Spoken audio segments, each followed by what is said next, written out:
లేఖ సంఖ్య 91 మాయ 9/2/1947. ఈ మధ్యాహ్నం 3 గంటలకు నిన్న ప్రశ్నించిన వారే మాయను గురించి ప్రశ్నిస్తూ, స్వామి, మనస్సుకు ఆభాసగా తోచే గుణ వికారాలన్నీ మాయన్న మాటే కదా, ఆ వికారాలన్నీ తోసివేస్తే మాయ లేకుండా పోతుందా అన్నారు. తాను వేరు, ఈశ్వరుడు వేరు అనే భావం ఉన్నంతకాలం మాయ మాయగానే తోస్తుంది. ఆ మాయను త్రోసిపుచ్చి తానే ఈశ్వరుడని తెలుసుకున్నప్పుడు మాయ తనకన్నా భిన్నం కాదని గ్రహిస్తాడు. మాయ లేకుండా ఈశ్వరుడున్నాడు, కానీ ఈశ్వరుడు లేక మాయ లేదు అన్నారు భగవాన్. అంటే అప్పుడు మాయ శుద్ధ మాయగా మారుతుందన్నమాట, అంతే కదా అన్నారు ఆ పృచ్ఛకులు. అవును, అట్లాగే చెప్పవలసి వస్తుంది. తాను ఒకడుంటే కదా ఈశ్వరుని తెలుసుకోవటం. మాయ లేనిది తాను లేడు. తానెవరో తెలుసుకుంటే మాయ దోషాలు తనకు అంటవు. శుద్ధ మాయ అనుకోండి, ఏమన్నా అనుకోండి, ఉన్న సమాచారం అది అన్నారు భగవాన్. మరొకరందుకుని, జీవుడు మాయాదోషాలైన కించిజ్ఞత్వాది గుణాలు కలవాడని, ఈశ్వరుడు సర్వజ్ఞత్వాది గుణాలతో ఉంటాడని, ఆ కించిజ్ఞత్వాది గుణాలు పోగొట్టుకుంటే జీవ ఈశ్వర ఏకం కలుగుతుందని అంటారే, ఆ ఈశ్వరుడి సర్వజ్ఞత్వాది గుణాలు మాత్రం పోవద్దా? అవి మాత్రం మాయ కాదా అని ప్రశ్నించారు. అదా సందేహం. ముందు ఈ కించిజ్ఞత్వాది గుణాలు పోగొట్టుకోండి, ఆ తర్వాత సర్వజ్ఞత్వాది గుణాల గురించి యోచిద్దాం. మీ జీవత్వాన్ని మీరు పోగొట్టుకుంటే అంతే చాలు. ఈశ్వరుణ్ణి గురించి మీకేల చింత? ఆయన సంగతి ఆయనే చూసుకుంటాడు. మనపాటి శక్తి సామర్థ్యాలు ఆయనకు లేవా ఏమీ? ఆయనకు సర్వజ్ఞత్వాది గుణాలు ఉంటే మనకెందుకు, పోతే మనకెందుకు? మన సంగతి మనం చూచుకుంటే అదే 10,000 అన్నారు భగవాన్. ఈ గుణాలు పోగొట్టుకోవడానికి తగిన సాధనను ఎరిగించే గురువును వెదకాలి కదా ముందు అన్నారు వారు. ఈ గుణాలు పోగొట్టుకోవాలన్న తీవ్రత మనకు కలిగితే గురువు దొరకడా ఏమి? పోగొట్టుకోవాలన్న జిజ్ఞాస కలగాలి ముందు. కలిగితే గురువే వెతుక్కుంటూ మన వద్దకు వస్తాడు. కాకుంటే ఎట్లాగో తన వద్దకు రప్పించుకుంటాడు. ఆ గురువు మన్నెప్పుడూ ఒక కంట కనిపెట్టే ఉంటాడు. ఈశ్వరుడే గురువును మనకు చూపుతాడు. తన బిడ్డల క్షేమం తండ్రి కంటే విచారించేవారెవరు? ఆయన సదా మన చుట్టూ ఆవరించే ఉన్నాడు. పక్షి రెక్కలతో గుడ్డును పొదిగి రక్షించినట్లు రక్షిస్తాడు. అయితే మనం హృదయపూర్వకంగా నమ్మాలి అన్నారు భగవాన్. లోగడ భయస్థురాలైన శంకరమ్మ అనే భక్తురాలు ఒక ఆమె ఈలాంటి మాటలన్నీ విని, స్వామి, సాధనకు గురూపదేశం అవసరంగా ఉన్నట్టున్నదే అని సమయం చూచి చల్లగా అడిగింది. ఓహో, అట్లాగా, సదా ఉపదేశం జరుగుతూనే ఉన్నది, కావలసిన వారు గ్రహించవచ్చునే అన్నారు భగవాన్. గ్రహించేట్టు భగవాన్ అనుగ్రహించాలని ప్రార్థిస్తున్నా అన్నదే ఆమె. ఉన్న అనుగ్రహం ఉండనే ఉన్నది అన్నారు భగవాన్. లేఖ సంఖ్య 92 ఆదరణ 10/2/1947. ఈ మధ్యాహ్నం 12 గంటలకు పుదుచ్చేరి నుండి ఫ్రెంచి స్త్రీలు 3 కారులో వచ్చారు. ఒక ఆమె గవర్నర్ భార్య, మరొకత సెక్రటరీ భార్య, వారి తాలూకే ఇంకొక ఆమె. భోజనానంతరం విశ్రమించి 2:30 గంటలకు హాలుకు వచ్చారు. 2 కింద కూర్చోలేక భగవాన్ సోఫాకెదురుగా ఉన్న కిటికీలో కూర్చున్నారు. ఒక ఆమె మాత్రం ఎట్లాగో కిందనే కూర్చున్నది. 3 గంటలు కాగానే 3 లేచి భగవాన్ సెలవు పొంది వెళ్లిపోయినారు. అది చూస్తే లోగడ జరిగిన సంగతులన్నీ జ్ఞప్తికి వచ్చినవి. అమెరికన్ యువతి కాళ్లు చాచటం, సమీపవర్తులు వద్దనటం, భగవాన్ అవ్వయార్ నామదేవుల కథలు చెప్పి మందలించటం ముందు వ్రాసా కదా, మరి 2 ఇప్పుడు వ్రాస్తున్నాను. దాదాపు 10 నెలల క్రితం ఫ్రీడ్మెన్ అనే ఐరోపియన్తో ఒక వృద్ధురాలు వచ్చి దాదాపు 20 రోజులు ఉన్నదిక్కడ. పాశ్చాత్య పద్ధతిని అనుసరించి కింద కూర్చోవటమే అలవాటు లేని ఆమెకు వయస్సున్నూ అధికం కావటం వల్ల కూర్చోలేక, కూర్చుంటే లేవలేక అవస్థపడేది. చెయ్యి పట్టి లేవదీసేవాడు అతడు. ఒకనాటి ఉదయం 8ంటికి నేను వెళ్లేసరికి ఆడవాళ్ల స్థలంలో ముందు వైపున 2 కలిసి కూర్చున్నారు. మిగతా స్త్రీలు కూర్చునేందుకు సందేహిస్తుంటే, అయ్యా అటు జరగండి అని సంజ్ఞ చేశాను. వెంటనే జరిగాడు. భగవాన్ కళవళపడుతూ నా వైపు చూశారు. ఎందుకో అర్థం కాలేదు. ఏదో మాట్లాడుతూ భగవాన్ సోఫా పక్కనే నిలిచాను. ఫ్రీడ్మెన్ తటాలున లేచి, ఆమె చెయ్యి పుచ్చుకుని లేవదీశాడు. ఆమె కళ్ళు నీళ్లతో నిండినవి. అడగలేక భగవానుని సెలవడిగింది. భగవాను హృదయం కరుణతో నిండిపోయింది. అనుజ్ఞ చిహ్నంగా తల ఆడించారు. వాళ్లటు పోగానే భగవాన్ నా వైపు చూచి, పాపం వాళ్ళు ఊరికి పోతున్నారు అన్నారు. నాకేదో అపరాధం చేసినట్లు తోచి, నాకు ఆ సంగతి తెలియదే అయ్యో అన్నాను. పొరపాటు తెలుసుకున్నానని, పశ్చాత్తాపం చెందుతానని భగవాన్ గ్రహించి, అది కాదు, వాళ్ళు కింద కూర్చోటానికి ఎంతో కష్టపడతారు, అందుకే చాలా మంది ఇక్కడికి రావాలని కూడా రాక ఊరుకున్నారు, అభ్యాసం లేనిదే కింద కూర్చోలేరు, ఏం చేస్తారు పాపం అని సమాధానంగా మాట్లాడి విరమించారు. కొంతకాలం క్రిందట ఒకనాటి ఉదయం కడు బీద వృద్ధురాలు ఒక ఆమె బంధువులతో వచ్చింది ఇక్కడికి. అంతా నమస్కరించి కూర్చుంటే ఆమె అట్లాగే నిలుచుంది. కూర్చోండమ్మా అన్నాడు కృష్ణస్వామి. కూర్చోలేదు. వాళ్ళు పిలిచారు, పోలేదు. నేను చెప్పాను, కదల్లేదు. ఇందరు చెప్తుంటే వినరాదు అని గద్దించారొకరు. ప్రశ్న సూచకంగా వాళ్ల బంధువుల వైపు చూచాను. అమ్మా, ఆమెకు కళ్ళు సరిగా కనిపించవు, దగ్గరకు వెళ్లి స్వామిని చూడాలంటుంది అన్నది ఒక ఆమె. నేను లేచి ఆ వృద్ధురాలి చెయ్యి పట్టుకుని భగవాన్ సోఫా దగ్గరకు తీసుకుని వెళ్లాను. చెయ్యి కంటి రెప్పపైన అడ్డంగా పెట్టుకుని భగవానుని పరికించి చూచి, అయ్యా, నా కళ్ళు సరిగ్గా కనపడవు, మనస్సులోనే మిమ్మల్ని చూచేట్టు అనుగ్రహించండి స్వామి అన్నది. భగవాన్ కృపాపూరిత దృక్కులతో సరి అని సెలవిచ్చారు. వాళ్లటు పోగానే భగవాన్ మా వైపు చూచి, పాపం ఆమెకు కళ్ళు సరిగా కనపడవు, దగ్గరకు వచ్చి చూడాలంటే ఏమన్నా అంటారేమో అని భయం, ఏం చేస్తుంది, అట్లాగే నిలబడింది. కళ్ళు లేని వాళ్లకు మనస్సే కన్ను, ఒకే చూపు, ఇన్ని చూపులుండవు. ఆ మనస్సు కుదరాలి గాని, కుదిరితే మనకన్నా వాళ్ల పనే మెరుగు అన్నారు. ఎంత చల్లని మందలింపో చూచావా. లేఖ సంఖ్య 93. గురు సన్నిధిలో సాధన. ఈ మధ్యాహ్నం 3 గంటలకు వెళ్లాను. భగవాన్ సావధానులై కూర్చున్నారు. కొందరు భక్తులు ఏదో అడగటం, భగవాన్ సమాధానం ఇయ్యటం జరుగుతున్నది. ఒకరు, స్వామి, భగవాన్ సన్నిధిలో జపతపాదులు చేసిన వారికి మంచి ఫలితం కలుగునంటారే, సరే, దురభ్యాసాలతో ఉన్నవారి మాట ఏమిటి అని అడిగారు. సత్కార్యాచరణకు ఫలితం ఉన్నప్పుడు దుష్కార్యాచరణకు ఫలితం ఎందుకు లేదు? కాశీలో గోదానం చేస్తే ఎంత పుణ్యమో, గోహత్యకు అంత పాపం చెప్పలేదా ఏమి? పవిత్ర స్థలాల్లో గోరంత పుణ్యం చేస్తే కొండంత అవుతుంది అన్నప్పుడు పాపం మాత్రం ఎందుకు కాదు?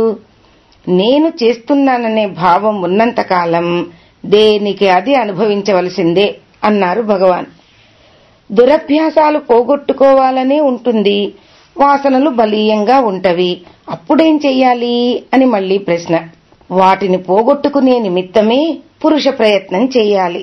సత్సాంగత్యం, సద్గోష్ఠి, సత్కార్య ఆచరణ ఇత్యాదులు అలవర్చుకుని ఆ వాసనలను పోగొట్టుకోవాలి. సాధన చేయగా కాలపరిపక్వం వల్ల దైవం అనుకూలించి వాసనలు అణిగి ప్రయత్నం ఫలిస్తుంది. దాన్నే పురుషకారం అంటారు. సాధన చేయకుండా దైవం అనుకూలించాలి అంటే ఎట్లా అన్నారు భగవాన్.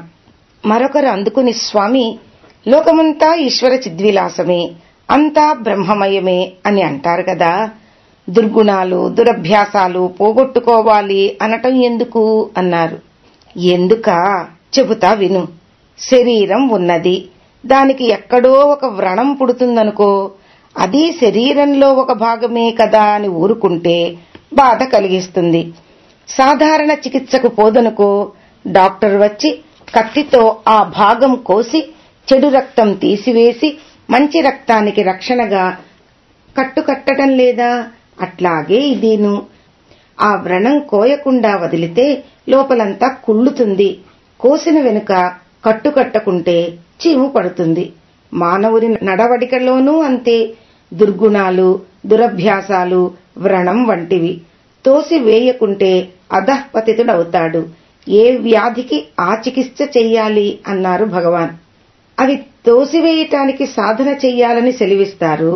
మనస్సు జడమైనందున ఏమీ చెయ్యలేదు. చైతన్యం అచలం కదా, తానేమీ చెయ్యదు. మరి సాధన చేయటం ఎట్లా అన్నారు వారు.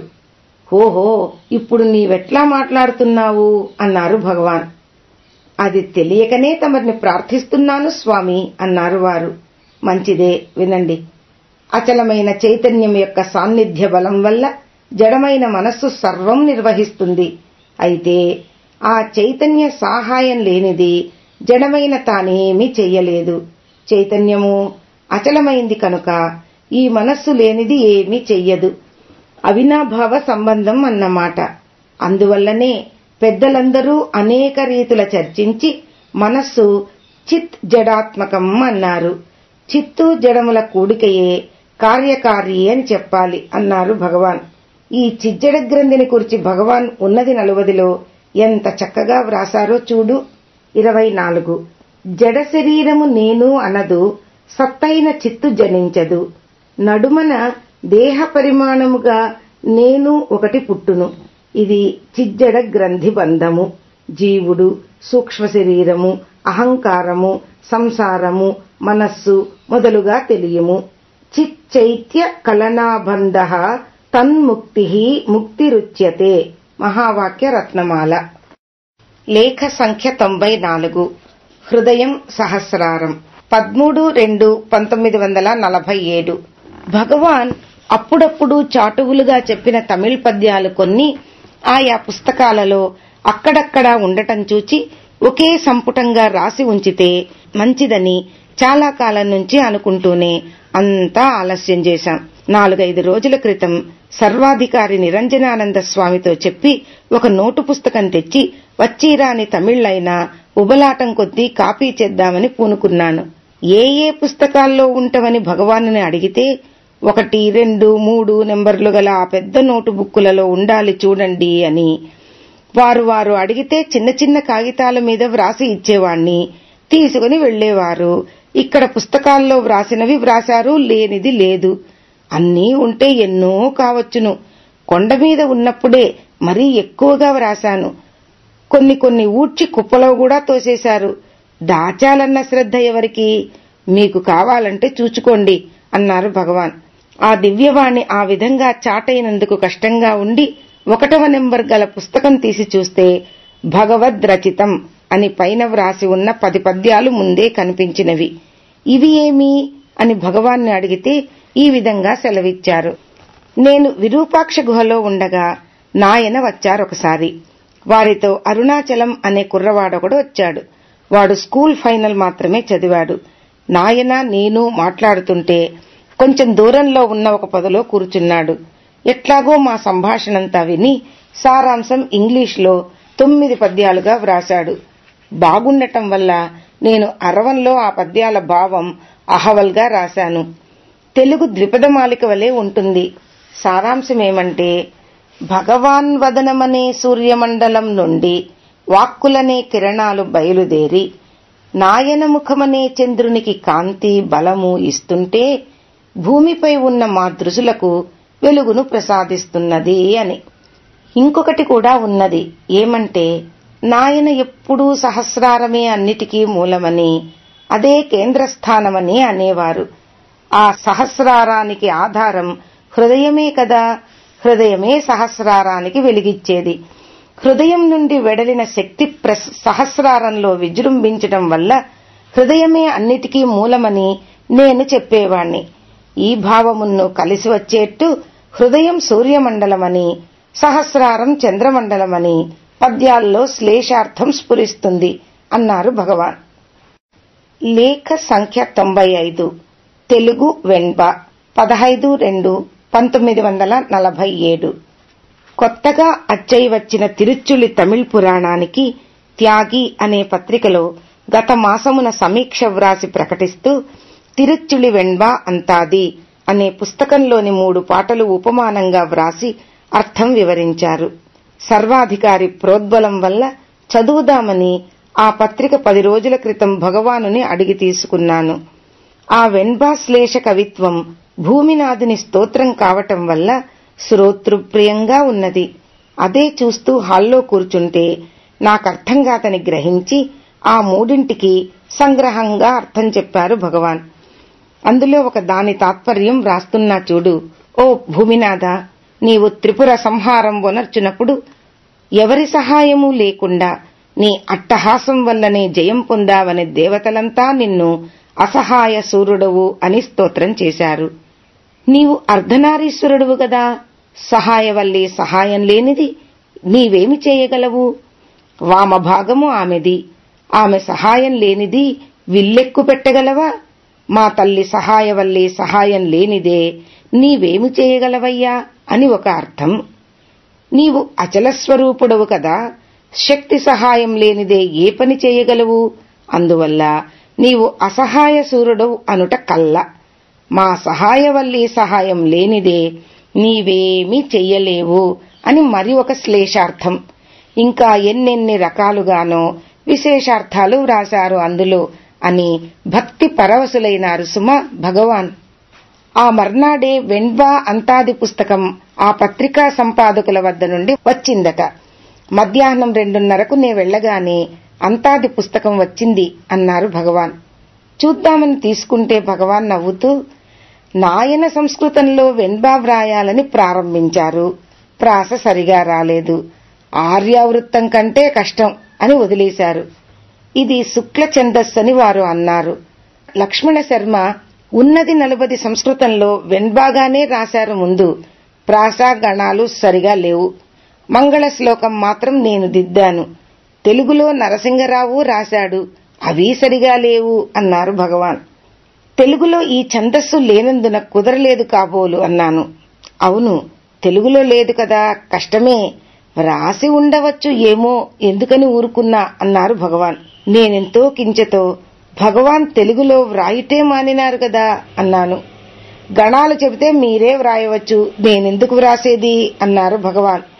నాకు మామూలు ఛందస్సే తెలియదే, ఇదే విధంగా తెలుస్తుంది, నాయనకే కుదరలేదన్నారు, మరెవరికి కుదురుతుంది? భగవానే వ్రాయాలి.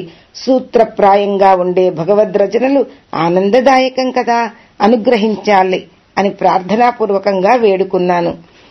లేదు ఆ లేదు, మౌనం వహించారు. ప్రాప్తం లేదని వెన్బా పుస్తకం తీసుకుని నిరాశతో ఇంటిదారి పట్టాను. 3 నాళ్లు గడిచిన వెనుక భగవాన్ చిన్న చిన్న కాగితాలు నాకిచ్చి, మొన్న మనం తెలుగు వెన్బాను గురించి మాట్లాడుకున్నామా, మర్నాడే ఈ 3 తెలుగులో ముందు వ్రాసి అరవంలోకి అనువదించాను చూడండి. శంకరాభరణ రాగంతో ఇట్లా గణములను అనుసరించి నిలిపి నిలిపి చదవాలి అని పాఠం చెప్పినట్లు చెప్పారు. ఇట్లాగే మరికొన్ని వ్రాసి అనుగ్రహించాలని వేడుకున్నాను. చాలు, తెలుగులో ఈ ఛందస్సు లేదు, ఎవరన్నా వింటే నవ్వుతారు, విషయం కూడా ఏమీ లేదు, మామూలు మాటలే అన్నారు భగవాన్. భగవద్వానికి విషయం వేరే కావాలా? ఏది వస్తే అదే విషయం, అదే వేదం. తెలుగులో ఇది లోగడ లేకుంటే భగవాన్ సృష్టించరాదా అన్నాను. మురుగనార్ నా పక్షం వహించి, అప్పుడప్పుడు ఇట్లాగే వ్రాస్తుంటే అదొక గ్రంథం అవుతుంది, ఆ భాషకు ఒక నూతన ఛందస్సు వస్తే మంచిదే కదా అన్నారు. భగవాన్ పలకలేదు. ఆ 3 వెన్బాలు అప్పుడే కాపీ చేసుకున్నాను. 1. ఎప్పుడునున్నది ఏకాత్మ వస్తువే, అప్పుడా వస్తువును ఆదిగురు చెప్పక చెప్పి తెలియక చేసినారే, ఎవరు చెప్పి తెలుపుదురు చెప్పు. 2. తానుండి తానుగా తన్ను తాను నేనెవడను ఏనుండు స్థానం ఎది అనువానికి, నేనెవడ ఎక్కడ నేనున్నా నన్న మధుపానుని ఈడు పలుకు. 3. తన్ను మరచి తనువు తానై తలచి ఎన్నియో జన్మములు ఎత్తి తుది తన్ను తెలిసి తానవుట పలుదేశ సంచార కలన్ మేల్కనుట కను. లేఖ సంఖ్య 96. ఏకాత్మ పంచకం 22:47. క్రిందటి జాబులో తెలుగు వెన్బాను గురించి వ్రాసి ఉన్నాను. భగవాన్ మరికొన్ని పద్యాలు వ్రాస్తే బాగుండును అన్న ఆశ ఉన్నప్పటికీ సమయం రానిదే అడగరాదని అప్పట్లో ఊరుకున్నాను. ఈ నెల 16వ తేదీ మధ్యాహ్నం నేను వెళ్లేసరికి వెన్బా ఛందస్సును గురించే ఒక భక్తునితో మాట్లాడుతున్నారు భగవాన్. నన్ను చూచి తెలుగు తమిళ్ ఛందస్సుల తారతమ్యం వివరిస్తూ, గుహనమశివాయ స్వామి రోజుకొక వెన్బా వ్రాయాలి అన్న నియమం పెట్టుకున్నారట. ఏడాదికి 360 అవుతవి. ఆ నియమంతో ఎన్నో వ్రాశారు. పోగా మిగిలినవి అచ్చువేశారు భక్తులు. అవే ఎన్నో ఉన్నవిప్పుడు అన్నారు భగవాన్. భగవాన్ కూడా అట్లాగే వ్రాస్తే లోకులకు ఉపయోగం కదా అన్నారు ఆ భక్తులు. ఏమో మనసు దాని మీదికి పోను అంటుంది. ఏం చేసేది అన్నారు భగవాన్. ఇదే సందని తిరిగి తెలుగులో ఒక్కటైనా వ్రాయలేదే అన్నా చల్లగా. ఎందుకు వ్రాసేది, మచ్చుకని 3 వ్రాసాను, చాలదా ఏమి అన్నారు భగవాన్. అంతేగా, మరికొన్ని వ్రాసి ఛందస్సును తెలుగులో వ్రాస్తే మా భాషకు ఒక నూతన భాగ్యం లభిస్తుంది అన్నాను మళ్ళీ. సరిపోయింది, నేనేం పండితున్నా ఏమి, వ్రాయాలంటే భారతం భాగవతం అన్నీ చదవాలి. అవన్నీ చదివానా పెట్టానా, ఏ విషయం వ్రాసేది, అసలు వ్రాసేందుకు ఏమున్నది అన్నారు భగవాన్. ఈ దెబ్బ మనకే అనుకుని భగవాన్ ఏది వ్రాస్తే అదే విషయం అన్నాను. మీరిన్ని పద్యాలు వ్రాస్తారే, చాలదా ఏం, కావాలంటే పెద్ద బాల శిక్ష గాని సులక్షణ సారం గాని తెచ్చుకోండి, గణాలు చెబుతాను, మీరే వ్రాయవచ్చు అని గట్టిగా అన్నారు భగవాన్. నాకేది వద్దు, భగవాన్ రాస్తే చదువుతాను, లేకుంటే లేదు అన్నాను. నవ్వి ఊరుకున్నారు. ఇక లాభం లేదని లేచి ముందు వసారాలో కూర్చుని వ్రాసుకుంటున్నాను. దయామయులు కదా భగవాన్. నేను పోగానే ఒక వెన్బా వ్రాసి చదివారట హాల్లో. సాయంత్రం బయటికి వెడుతూ నా వైపు చూచి, ఇదిగో వెన్బా, మరొకటి వ్రాసానిప్పుడు, ఇక్కడుంది చూచుకోండి అన్నారు నవ్వుతూ. మితిలేని సంతోషంతో కాగితం చూచి అక్కడే పెట్టాను. భగవాన్ వచ్చి దానికి తమిళ్ అనువాదం వ్రాసి మురుగునారుతో, మనం తెలుగు బాగా చదివామా ఏం, ఎందుకు వ్రాసేదని చూస్తే ఊరుకోదు, ఎన్నో అడ్డంకులు చెప్పి చూచాను, ఒప్పదు, వ్రాయక తప్పింది కాదు అన్నారు. భగవద్వాణి అట్లు రావలసి ఉన్నది అన్నారు మురుగనార్. 6 గంటలయింది. ఈ పద్యం రేపు కాపీ చేసుకుంటానని ఇంటికి వచ్చాను. మరుదినం ఉదయం 8 గంటలకు వెళ్లాను. చూస్తూనే, ఇదిగో రాత్రి ఇంకొకటి కూడా వ్రాశాను, మొత్తం 5 అయినవి. ఆత్మపంచకం అనవచ్చుగాని శంకరులను వ్రాశారది, అందువల్ల దీనికి ఏకాత్మ పంచకం అని పేరు పెడదాం. నెంబర్లు వేసే ఉంచాను, సరిచూచి కాపీ చేయవచ్చు అన్నారు భగవాన్. భగవాన్ ఆజ్ఞను అనుసరించి కాపీ చేశాను. అది చూసి చాలా మంది భక్తులు వ్రాసుకుని పాఠం చేశారు. ఈ మధ్యాహ్నం ఒక భక్తురాలు ఆ ఏకాత్మ పంచకం హాల్లో పాడుటకు ఆరంభించింది. తనలో తను ఉండా అన్న 3వ పద్యం పాడగానే భగవాన్ నా వైపు చూచి, ఇదిగో ఈ సినిమా ఉపమానం మన దేశంలోకి ఇంకా సినిమాలు రాకపూర్వం విరూపాక్ష గుహలో ఉండగానే వ్రాసిపెట్టాను. శంకరుల కాలంలో సినిమాలు లేవు, అందువల్ల వారు విశ్వం దర్పణ దృశ్యమాన నగరి అని ఉపమానం చెప్పారు. ఈ సినిమాలుంటే అవన్నీ చెప్పేవారు కారు, మనకిప్పుడు సులభమైన ఉపమానం దొరికింది అన్నారు. తెలుగు వెన్బా ఏకాత్మ పంచకము. తన్ను మరచి తనువు తానై తలచి ఎన్నియో జన్మములు ఎత్తి తుది తన్ను తెలిసి తానౌట పలుదేశ సంచార కలన్ మేల్కనుట కను. 2. తానుండి తానుగా తన్ను తానేనెవడు ఏనుండు స్థానమేది అనువానికి నేనెవడ ఎక్కడ నేనున్నా నన్న మధుపానుని ఈడు పలుకు. 3. తనలో తను ఉండ తాను జడమౌ తనువందున్నట్టు తలచు మనజుడు చిత్రములో ఉన్నది చిత్రమునకు ఆధార వస్త్రమని ఎంచువాడు. పొన్నుకు వేరుగా భూషణముండునే తన్ను విడిచి తనువేది తన్ను తనువనువాడు అగ్నుడు తాననువాడు తనుగనిన జ్ఞాని ధరించు. 5. ఎప్పుడునున్నది ఏకాత్మ వస్తువే అప్పుడా వస్తువును ఆదిగురు చెప్పక చెప్పి తెలియక చేసినారే ఎవరు చెప్పి తెలుపుదురు చెప్పు. ఏకాత్మతత్వము నిట్టిదని తేల్చి భక్త దేహాత్మభావము తీర్చెను ఏకాత్మ జ్ఞానస్వరూప రమణ గురునాథుడు తానానతిచ్చు పంచకమందు. లేఖ సంఖ్య 97. పుట్టుక 24/2/1947. నిన్న ఒక భక్తురాలు ఏకాత్మ పంచకం తన పుస్తకంలో వ్రాసుకున్నానని తెచ్చి శ్రీవారికి చూపింది. ఆ పుస్తకంలో భగవాన్ జన్మదినోత్సవం చేయటానికి మొదట ప్రారంభించిన భక్తులకు తాము వ్రాసి చూపిన పద్యాలు 2 ఉండటం చూచి ఇట్లా సెలవిచ్చారు భగవాన్. విరూపాక్ష గుహలో ఉండగా 1912 సంవత్సరంలో అనుకుంటాను నా జన్మదినం వచ్చింది. దగ్గరున్న వారంతా భగవాన్ జయంతి గదా, ఇక్కడే వండి భోంచేస్తామని పట్టుబట్టారు. వద్దయ్యా, ఈ ఉపద్రవం అంటే వింటారా, మేం వండుకుని తింటే స్వామికేం బాధ అని ఎదురు తిరిగారు. సరే మీ ఇష్టం అన్నాను. అప్పుడే కొన్ని పాత్రలు కొని తెచ్చారు. ఆ సామాను ఇప్పటికీ ఉన్నది. కొంచెమని ప్రారంభించిందే ఇప్పుడు ఇంత ఉపద్రవంలోకి దిగింది. ఏదైనా దానంతటది పోవాలి గాని మనం చెబితే ఆగదు. ఎంతో దూరం చెప్పి చూచాను, వినలేదు. సరే, వంట భోజనాలు అయినవి. ఈశ్వరస్వామి నాతో ఉండేవారప్పుడు. వారు, స్వామి, నేడు తమ పుట్టిన దినం గదా, మీరు 2 పద్యాలు వ్రాస్తే నేను 2 వ్రాస్తానన్నారు. అప్పుడు వ్రాసాను ఈ వెంబాలు 2ను. భావమేమంటే, పుట్టిన దినమని పండుగ చేయుటకు సంకల్పించు మీరు మీ పుట్టుకకు స్థానమేది అని చూడండి. జనన మరణములకు అతీతమైన ఆ నిత్య జీవనమందు ఎన్నడూ పదము గొందుమో అదే సత్యముగా మన జన్మదినము. 2. ఏడాదికొకసారి వచ్చే జన్మదినమందైనా ఈ శరీరం వచ్చిందే, ఈ సంసారంలో పడితిమి అని తపింపనగునే కాని ఉత్సాహంతో పండుగ చేసి సంతోషించటం శవమునకు అలంకరించినట్లు ఉంటుంది. ఆత్మను ఎరిగి అందులో లీనమగుటే వివేకం. ఆ పాటల యొక్క భావం ఇదే. మలయాళంలో ఒక జాతికి ఒక ఆచారం ఉన్నదట.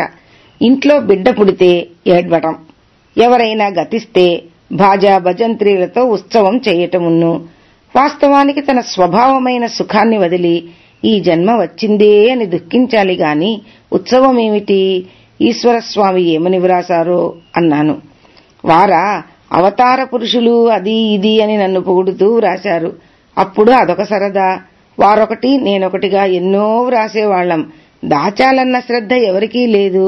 చాలా భాగం మేమిద్దరమే ఉండేవాళ్లం. భోజన వసతులు లేవాయే, ఎవరుంటారు? ఇప్పుడిక్కడ అన్ని సౌకర్యాలు ఉన్నవి గనుక వచ్చి కూర్చుంటున్నారు. అక్కడేముంది, ఎవరైనా వస్తే కాసేపుండి వెళ్లేవారు అంతే అన్నారు భగవాన్. ఆ పుట్టిన దినపు పాటలు తెలుగులో వ్రాయండని ప్రార్థిస్తే ఈ విధంగా వ్రాసి ఇచ్చారు భగవాన్. వెన్ప పుట్టునాడెద్దియో పూనుదురే ఉత్సవము, పుట్టమనకెద్దియను బుద్ధికొని పుట్టుక గిట్టుక లేదై వెలుగు కేవల వస్తువులో పుట్టినదే పుట్టుదినంబు. పుట్టునాడైనను పుట్టుకకు ఏడ్వక పుట్టునాడు ఉత్సవము పూనుట గిట్టిన పీనుగును అలంకరించి పెట్టుటని తన్నెరిగి ఏ నడంగుటే జ్ఞానమే. లేఖ సంఖ్య 98. ఆత్మ 25/2/1947. నేటి ఉదయం ఒక గుజరాతీ యువతి భర్త బిడ్డలతో బొంబాయి నుండి వచ్చింది. నడి వయస్సు, ముఖ విలాసం చూస్తే విద్యావతి అనిపించింది. భర్త ఖద్దరు కట్టడం వల్ల కాంగ్రెస్ నందు అభిమానిగా తోచింది. గౌరవనీయమైన కుటుంబమని నడవడికలో గోచరిస్తున్నది. స్నానపానాదులు ముగించుకుని 10 గంటలకంతా గునగున నడిచే బిడ్డలతో గుంపుగా వచ్చి హాల్లో కూర్చున్నారు. వాలకం చూస్తే ప్రశ్నించేటట్టున్నదని తోచింది. 15 గంట అయిందో లేదో ప్రశ్నలు ప్రారంభమైనవి. భగవాన్, సెల్ఫ్ను పొందటం ఎట్లా అన్నది ఆమె. ఎందుకు సెల్ఫ్ను పొందటం అన్నారు భగవాన్. శాంతి కొరకు అన్నది ఆమె. అది సమాచారం. శాంతి అనేది ఒకటి ఉన్నదన్నమాట అన్నారు భగవాన్. అవును, ఉన్నది అన్నది ఆమె. సరే, మంచిది. దాన్ని పొందాలని తెలుస్తున్నది గదా, ఎట్లా తెలుస్తున్నది? అది ఎప్పుడైనా నువ్వు అనుభవించి ఉండాలి. కలకండ తీపి తెలిసి ఉంటే కదా కలకండ తినాలని బుద్ధి పుట్టడం. అందువల్ల శాంతి నీకు అనుభవమైనదే. అప్పుడప్పుడు నీవు అనుభవిస్తున్నావన్నమాట. కాకుంటే శాంతి కావాలన్న కోరిక ఎందుకు కలుగుతుంది? ఏదో శాంతి కావాలి, శాంతి కావాలి అని ప్రతి జీవి కోరటం కనపడుతూనే ఉంది. అందువల్ల శాంతియే స్వరూపమని, యథార్థమని స్థిరపడుతున్నది. ఆ శాంతిని ఆత్మాను, పరమాత్మాను, సెల్ఫ్ అను, ఏమన్నా అను, అదే కావాలి మనకు. అంతేనా అన్నారు భగవాన్. అవును, అది ఏ విధంగా వస్తుంది అన్నది ఆమె. ఉన్నదే శాంతి. ఉన్నదాన్ని ఏ విధంగా వస్తుంది అంటే ఏం చెప్పగలం? ఎక్కడి నుంచైనా తేవలసిందైతే ప్రయత్నం చెయ్యాలి కదా. తెచ్చుకున్నది మనోవ్యాపారం, దాన్నే పోగొట్టుకోవాలి అన్నారు భగవాన్. ఏ విధంగా పోగొట్టుకోవాలి అన్నదామె. ఏదో ఒక నియమం ఏర్పరచుకుని సాధన చెయ్యాలి అన్నారు భగవాన్. సాధనకు ఏకాంతవాసం అవసరమా? సర్వభోగత్యాగమే చాలునా అన్నది ఆమె. త్యాగమంటే అంతరత్యాగమే కాని బాహ్య త్యాగం కాదని రెండవ ప్రశ్నకు మాత్రమే ప్రత్యుత్తరమిచ్చి మౌనం వహించారు భగవాన్. భోజనశాలలో గంట మ్రోగింది. పెద్ద కుటుంబీకులైన ఆమె అడిగిన మొదటి ప్రశ్నకు భగవాన్ ఏమని ప్రత్యుత్తరమిస్తారు? ఆమె విద్యా వినయ సంపన్నురాలు కూడాను. గృహస్థులకు స్త్రీ పురుషులకు సాధారణంగా భగవాన్ ఇట్లాగే బోధిస్తూ ఉంటారు. ఆ బోధలో యథార్థమే ధ్వనిస్తుంది. ఆంతరత్యాగమంటే సామాన్యమా? అందువల్ల త్యాగమంటే ఆంతరత్యాగమే కాని బాహ్య త్యాగం కాదని సెలవిచ్చి ఊరుకున్నారు భగవాన్. ఆంతరత్యాగమంటే ఏమి అని ప్రశ్న వస్తే ప్రత్యుత్తరమున్నూ వచ్చేదేమో కాని భోజనశాలలో గంట మ్రోగటం వల్ల అంతా గప్పు చిప్పుగా లేచి వెళ్లారు. ఏకాంత నివాసమైన నా కుటీరానికి నేను వచ్చి చేరాను. ఎవరికి ఏది ఉచితమో ప్రాప్తమో వారికది ఈశ్వరుడు నిర్ణయించే ఉంచుతాడు సుమా. నీవెందుకు ఒంటరిగా ఉంటావని భగవాన్ ఎప్పుడైనా నన్నడిగారా? ఇతరులతోనైనా ప్రస్తావించారా? ఏదీ లేదు. ఎందువల్ల అంటే నా స్థితికి ఇది సరి అన్నమాట. లేఖ సంఖ్య 99. గురుస్వరూపం 26/2/1947. ఈ మధ్యాహ్నం తమిళ యువకుడొకడు భగవాన్ సోఫాకు సమీపంగా జరిగి కూర్చుని, స్వామి, నిన్న ఉదయం ఆ గుజరాతీ యువతికి త్యాగమంటే అంతర్త్యాగమని సెలవిచ్చారే, అది ఏ విధంగా లభ్యమవుతుంది? అసలు అంతర్త్యాగమంటే ఏమిటి అని ప్రశ్నించాడు. అంతర్త్యాగమంటే వాసనలన్నీ అణిగిపోవాలి. అది ఏ విధంగా లభ్యమవుతుంది అంటే సాధన వల్ల లభ్యమవుతుంది అన్నారు భగవాన్. సాధనకు గురువు కావాలి కదా? అవును, కావాలి అన్నారు భగవాన్. సద్గురువును ఏ విధంగా నిర్ణయించుకోవాలి? గురుస్వరూపం ఎటువంటిది అన్నాడా పృచ్ఛకుడు. ఎవని యందు నీ మనస్సు లగ్నమవుతుందో వాడే గురువు. సద్గురువు ఇతడిని నిర్ణయించడం ఎట్లా? వారి స్వరూపం ఎటువంటిది అంటే శాంతి శమదమాదులతో కూడి సూదంటు రాతి వలె దృష్టి చేతని ఆకర్షింపగల శక్తి సంపన్నత, సమత్వం ఎవరి యందు స్థిరంగా ఉంటవో వారే గురుస్వరూపులు. గురుస్వరూపం తెలుసుకోవాలంటే తన స్వరూపమేదో తెలుసుకోవాలి ముందు. తన స్వరూపమేదో తెలియనప్పుడు గురుస్వరూపం ఏ విధంగా తెలుస్తుంది? గురుస్వరూపం చూడాలంటే లోకాన్నంతా గురురూపంగా చూడాలి. ప్రతి జీవియందు గురుభావాన్నే ఉంచాలి. ఈశ్వరునైనా అంతే, అన్నిటినీ ఈశ్వర రూపంగా చూడాలి. తానెవరో తెలియనివాడు ఈశ్వర రూపం కాని గురు రూపం గాని ఎట్లా చూడగలడు? ఎట్లా నిర్ణయించగలడు? అందువల్ల ముందు నీ యథార్థ స్వరూపమేదో తెలుసుకో అన్నారు భగవాన్. అది తెలుసుకునేందుకు మాత్రం గురువు కావద్దు అన్నాడా యువకుడు. అది నిజమే. లోకంలో ఎందరో మహనీయులున్నారు. నీ మనస్సు ఎవరి యందు లగ్నమవుతుందో వారిని గురువుగా నమ్ముకో. గురియే కదా గురువు అన్నారు భగవాన్. ఆ యువకుడు అంతటితో తృప్తి చెందక సమకాలికులకు పెద్దల పేర్లు కొన్ని ఏకరవు పెట్టి, వారికి ఈ లోపం ఉంది, వారే విధంగా గురువులవుతారు, వీరు ఏ విధంగా గురువులు కాగలరు అని ఆపేక్షించుటకు ఆరంభించాడు. భగవాన్ తమ్మెవ్వరెంత నిందించినా సహిస్తారు కాని ఇతరులను నిందిస్తే రవంతైనా సహించలేరు. ఆవేగ స్వరంతో, ఓహో, నిన్ను నీవు తెలుసుకోమంటే వినక వారికి ఆ లోపం, వీరికి ఈ లోపం అని నిందించటం సాగించావా? నీ లోపం నీవు దిద్దుకుంటే చాలును. వారి లోపాలు వారు చూచుకోగలరు. ఇక ముందు నీ సర్టిఫికెట్ తీసుకొన్నది వారు మోక్షం పొందరాదన్నమాట. పాపం, నీ సర్టిఫికెట్ కొరకే వారంతా ఎదురు చూస్తున్నారు.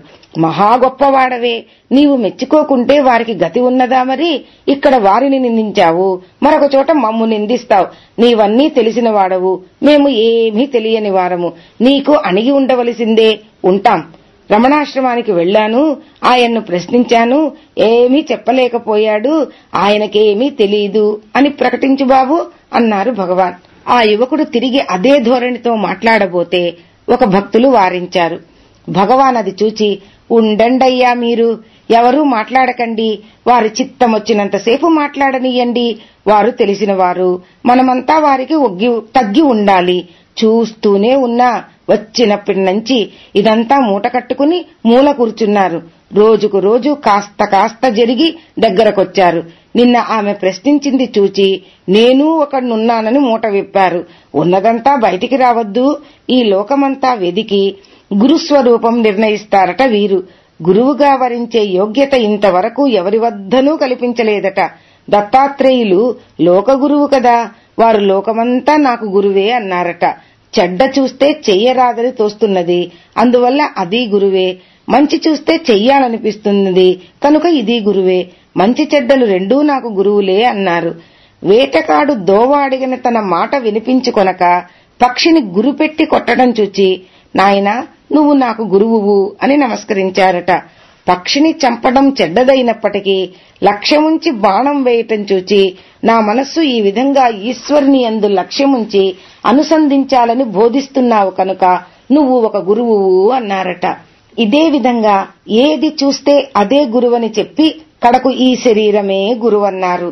ఏమంటే నిద్రలో ఈ శరీరం లేదు కదా, ఈ లేని దాని యందు దేహాత్మభావన కూడదు అని బోధిస్తున్నది, అందువల్ల ఇది గురువే అన్నారు.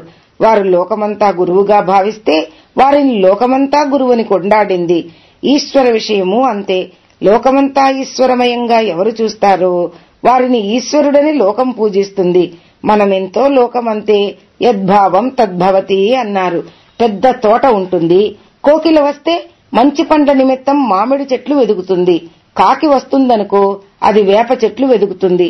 తుమ్మెదలు తేనె కొరకు మంచి పూలను వెదిగితే ఈగలు మలాన్ని అన్వేషిస్తవి. సాలగ్రామం కావలసిన వాడు రాళ్లన్నీ త్రోసివేసి అది ఒక్కటి గ్రహించి పూజిస్తాడు. ఆ సాలగ్రామం రాళ్లలోనే ఉంటుంది. చెడ్డ ఉంటేనే మంచి తెలుస్తుంది, చీకటి ఉంటేనే వెలుగు శోభిస్తుంది, మాయ ఉంటేనే ఈశ్వరుడున్నాడు. సారగ్రాహికి 100 ఒక్క మంచి దొరికితే చాలు, ఆ ఒక్కటి గ్రహించి 99 త్రోసివేసి ఇదొక్కటి చాలురా మనకు, దీనితో లోకమంతా జయించవచ్చు అనుకుంటాడు. వారి దృష్టి ఆ ఒక్కదాని మీదనే ఉంటుంది అని మేఘగంభీర ధ్వనితో పలికి విరమించారు. హాలంతా నిశ్శబ్దమై గంభీరంగా ఉన్నది. గడియారం టంగుటంగున గంటలు 4 కొట్టింది. అజ్ఞానమనే సూరపద్ముని హతమార్చి శాంతించిన అరుణాచల రమణుని అడుగుదమ్ములకు నమస్కరించి వినుతి చేయవచ్చిన ఆదిమయూరమా అన్నట్లు హాలుకు ఉత్తర దిక్కున ఉన్న పాకలోనికి నెమలి వచ్చి గంభీరమైన ఒక్క కేకారవంతో తన రాక తెలియపరుచుకున్నది. భగవాన్ ఔ ఔ అంటూ అటువైపు తిప్పారు దృష్టి. లేఖ సంఖ్య 100. అపరిహారం 12/3/1947. ఈ మధ్య ఏకాత్మ పంచకం పుట్టిన దినపు పాటలు భగవాన్లు వ్రాశారు కదా, అవి సీరా ఊరే చిత్తు కాగితాల మీద రాస్తుంటే చూచి ముత్యాల కోవల్లే ఉండే ఆ దేవతా లిపికి ఈ చిత్తు కాగితాలేమా అన్న దుగ్ధతో ఏదైనా పుస్తకంలో వ్రాస్తే బాగుండునే అన్నాను. చాలు, పుస్తకంలో వ్రాస్తే స్వామి వ్రాసిందల్లే ఉందే అని ఎవరో ఒకరు తీసుకుపోతారు. ఇక్కడ ఒక్కటి ఉండదు, స్వామి అందరికీ పొదుపు ఉమ్మడి గదా అని నిరాకరించారు భగవాన్. ఈ దినం ఉదయాన పుట్టిన దినపు పద్యాలలో కొంచెం సవరణ చేయటం వల్ల ఆ సవరణ వ్రాసి నా పుస్తకంలో అతికించే నిమిత్తం చిన్న కాగితం కావలసి హాల్లో వెతికితే లేకపోయింది. ఇంటికి వచ్చేదాకా నిలకడలేక ఆఫీసులో అడిగి తెచ్చుకుంటానని జంకు గొంకు లేకుండా భగవాన్తో చెప్పి వెడితే చక్కని కాగితాలు చూపించారు అక్కడ. నేనొకటి తీసుకుని భగవాన్ వ్రాసుకొనుటకు ఇవి బాగున్నవే అన్నాను. అయితే తీసుకుని పొండి అని 4 కాగితాలిచ్చారు. అవి తెచ్చి భగవానుకు చూపి ఏమైనా వ్రాస్తే ఈ కాగితాల మీద వ్రాయటం మంచిది కదా, అవి ఒక పుస్తకంలో అంటించి ఉంచుతామే, ఈ షెల్ఫ్లో పెడుదునా ఇవి అన్నాను. ఎక్కడివవి, ఆఫీసులో తెచ్చారా ఏ అన్నారు భగవాన్. అవును అన్నాను. సరిపోయింది, నాకెందుకివి, మీకు కావాలంటే ఉంచుకోండి, నేను న్యూస్ పేపర్లో కాగితాలు చింపి దాచుకొని వ్రాసుకుంటాను, ఇవన్నీ నాకెందుకు అన్నారు భగవాన్. మరి మాట్లాడలేక అక్కడే బీరువాలో పెట్టి ఉంచాను. 9 దాటింది. పోస్టు వచ్చి వెళ్లిన వెనుక న్యూస్ పేపర్ చదివేందుకు తీసుకున్నారు భగవాన్. 4 వేళ్ల వెడల్పున అచ్చులేని ఖాళీ పేపర్ కంటపడ్డది. అది మడిచి చింపుతూ నా వైపు చూచి నవ్వితే ఎందుకో గ్రహించలేకపోయాను. శాంతం చింపి చక్కగా మడిచి షెల్ఫ్లో పెట్టబోతూ, ఇదిగో ఈ కాగితాలు నా వ్రాతకు ఉపయోగించుకుంటాను, లేకుంటే మనకెట్లా వస్తవి? వీటి నిమిత్తం ఎక్కడికి పోయేది?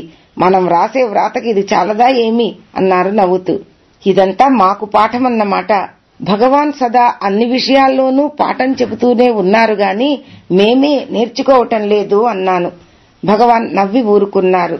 పుస్తకాలు పోస్టు ద్వారా ఎవరైనా పంపుతారనుకో, అవి పైన కట్టిన పేపర్తో సహా తెస్తారు కొందరు. భగవాన్ ఆ పై పేపర్ చక్కగా మడిచి దగ్గరున్న వారితో, ఏమోయ్ ఇవి దాచిపెట్టు, ఏదైనా పుస్తకానికి అట్ట వేసుకుందాం, మనకు కావాలంటే ఎట్లా వస్తవి, వచ్చిందల్లా లాభం అంటూ ఉంటారు. నిత్యం ఆఫీస్ నుంచి జాబులు తెస్తారా? అందులో మీ వంటి ఉద్యోగస్తులంతా పేపర్ మడిచి పక్కన రాసి మిగతాది నిర్లక్ష్యంగా వదిలివేస్తారు. భగవాన్ అవన్నీ చింపి దాస్తారు. పిన్నులు గుచ్చుతారనుకో, చదివే పని తీరగానే ఆ పిన్నులు తీసి దాచమని సేవకులకు ఇచ్చి, ఇవి మనకు కావలసినప్పుడు ఉపయోగిస్తవి, వారిక పారవేసేవేగా, మనం ఉపయోగించుకుందాం, కొత్తవి మనకెట్లా వస్తవి, కొనాలి, డబ్బేది మనకు అంటారు. కొండ మీద ఉండగా శ్రీవారే టెంకాయ చిప్పలతో గెరటలు, చెంచాలు, గిన్నెలు ఎన్నో తయారు చేసేవారట. ఈ మధ్య కూడా అప్పుడప్పుడు టెంకాయ చిప్పలతోనే గిన్నెలు, చెంచాలు తయారు చేసి చక్కగా మెరుగుపట్టి దంతపు సామాన్లల్లే చేసి దగ్గరున్న వారితో, ఇదిగో ఇవి జాగ్రత్తగా దాచండి, మనకు ఎప్పుడైనా కావాలంటే ఉపయోగిస్తవి, వెండి బంగారం మనకెట్లా వస్తుంది, ఇవే వెండి గిన్నెలు, బంగారు చెంచాలును, చెయ్యి కాలదు, చిలుము ఊరదు, సుఖంగా ఉంటుంది అని అంటూ ఉండటే కాక, తామేదైనా పలహారం చేసేటప్పుడు, ఆశ్రమంలో మలయాళపు గంజి కాచినప్పుడు అవే ఉపయోగిస్తారు భగవాన్. బత్తాయి పండ్లు, కమలాఫలాలు మొదలైనవి వస్తే వాటి తోళ్లు పారవేయనీయక పచ్చళ్లుగాను, ఊరగాయలుగాను, పులుసు ముక్కలుగాను ఇంకా ఎన్నో విధాల ఉపయోగపడినట్టు చేస్తారు భగవాన్. అదే కాక భోజన సమయంలో విస్తరియందు అణు మాత్రమైనను ఏ పదార్థమున్నూ పరిహరించరు. ఉపయోగకరమగు పదార్థములు ఏవీ పరిహరించుట తగదని ఆచరణ రూపంగా బోధిస్తూ ఉంటారు. రోజా పుష్పాలు ఎవరైనా తెచ్చిస్తారనుకో, భగవాన్ అవి కళ్లకద్దుకుని గడియారం మీద పెట్టి ఉంచి వాడి రాలిన రేకులన్నీ తింటూ పక్కనుండే వారికి ఇస్తారు. ఒకసారి ఎవరో రోజా పూలదండ ఒకటి తెస్తే అమ్మ కోవెలలో అలంకరించి నిర్మాల్యం అన్ని పువ్వులతో పాటు గంపలో పడవేశారు అర్చకులు. భగవాన్ బయటికి వెళ్లి వస్తూ అది చూచి వారిపై కోపించుకుని ఆ రేకులన్నీ ఏరి తెచ్చి పాయసంలో వేయించేసరికి ఘమఘమలాడుతూ ఎంతో రుచిగా ఉన్నది. కొండకు వెడుతూ ఉంటారా, వచ్చే పోయే దారిలో ఉపయోగకరమగు ఆకులేమైనా కనిపిస్తే సేవకులతో పాటు తామున్నూ కోసి తెచ్చి పక్వం చేసే విధానం చెప్పి ఎంతో రుచిగా తయారు చేయిస్తారు భగవాన్. ఖరీదుగల వాటికంటే కాని ఖర్చు లేకుండా అందరికీ లభించే పదార్థాలే వారికి ప్రీతి. ఇవన్నీ సాధారణ విషయాల వలె తోస్తవే కాని సరిగా విచారిస్తే అన్నీ మనకు పాఠాలే. స్వల్ప ఆదాయంతో జీవితం గడపవచ్చునని బోధిస్తున్నారన్నమాట.